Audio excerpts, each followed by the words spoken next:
Download करें जनमत Haryana app. मुख्यमंत्री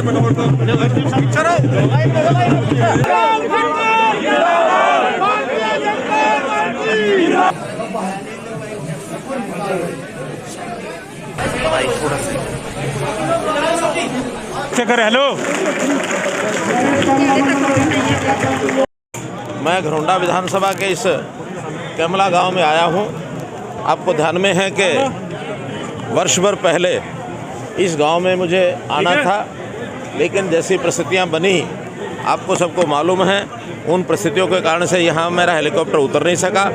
लेकिन इस क्षेत्र में जब भी मैं आऊँगा, सबसे पहले कैमला गांव में आऊँगा, वो मैंने आज काम पूरा किया है। और ये जो एक तीर्थ स्थान है, यहाँ मंदिर है, लंगड़े बाबा की जो समाधि है यहाँ, उस समाधि के यहाँ श्रद्धा है बहुत लोगों की। तो यहाँ जो एक हॉल बनाने की बात इन्होंने कही है, लंगर हॉल, भंडारा चलाने की बात, उसके लिए 51 लाख रुपए का अनुदान ये मैंने यहाँ दिया है। और ऐसे ही गांव की स्वच्छता के नाते से जो यहाँ के अंदर तालाब हैं, गांव के अंदर हैं, उनका सौंदर्यीकरण, उसका पुनरुद्धार और एक गोबर गैस का बड़ा प्लांट जो आसपास के गाँव को मिला करके एक बड़ा गोबर गैस प्लांट लगाया जाएगा, ताकि गांव के लोगों की आमदन वो भी बढ़ सके और स्वच्छता सुंदरता भी बन सके। 75% चुनाव है, किस तरह से देखते हैं 5 राज्यों में जो चुनाव है, किस तरह से तैयारियां चल रही हैं? देखिए, 5 राज्यों में सब जगह माहौल अच्छा है। मैं स्वयं उत्तराखंड में होकर आया हूँ, 2 विधानसभाओं में मेरा कार्यक्रम था, वहाँ माहौल बहुत अच्छा है और वातावरण बड़ा एक सौहार्दपूर्ण भारतीय जनता पार्टी के लिए है।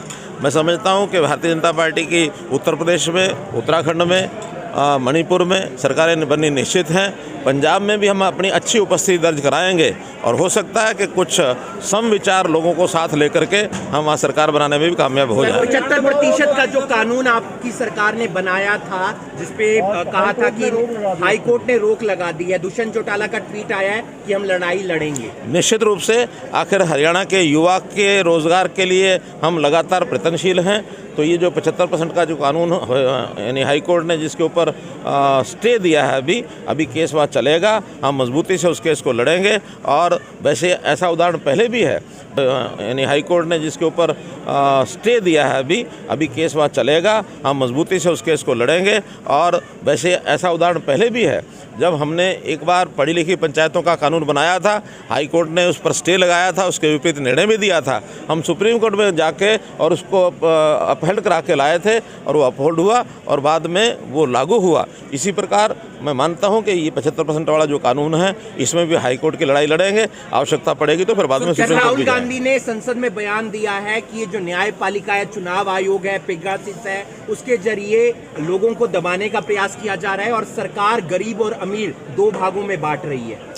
जिस प्रकार का अनुभव कांग्रेस के सरकार के समय आता था, वो सब बातें उनको याद आ रही हैं और वो अपने आप स्वर्ण कर यानी इन बातों का स्मरण करके याद करा रहे हैं कि कांग्रेस के समय क्या क्या होता था। उन्होंने देश में इमरजेंसी लगाई, उन्होंने देश में हर लोकतांत्रिक संस्था का गला घोटा, गरीब को गरीबी से ऊपर उठाया नहीं और हमेशा गरीब गरीब गरीब कहते रहे और गरीब कह करके गरीबी को ख़त्म नहीं किया। आज मुझे हैरानी है कि प्रणब मुखर्जी जो देश के पहले वित्त मंत्री हुआ करते थे, वो कहते हैं कि इस बजट में गरीब के लिए कुछ नहीं है, क्योंकि पूरे बजट में गरीब शब्द ही 2 बार लिया गया है। यानी शब्द कितनी बार लिया जाए तब वो गरीब समर्थक होगा और शब्द ना लिया जाए गरीब समर्थक नहीं होगा। यही उनके दिवालियेपन का द्योतक है। राजनीति के आगे, राजनीति के पीछे, हर हलचल को जानने के लिए हमारे YouTube चैनल जनमत हरियाणा को लाइक करें, सब्सक्राइब करें और अपडेट रहने के लिए बेल आइकन दबाना ना भूलें। देखते रहें जनमत हरियाणा, सच के अलावा कुछ भी नहीं।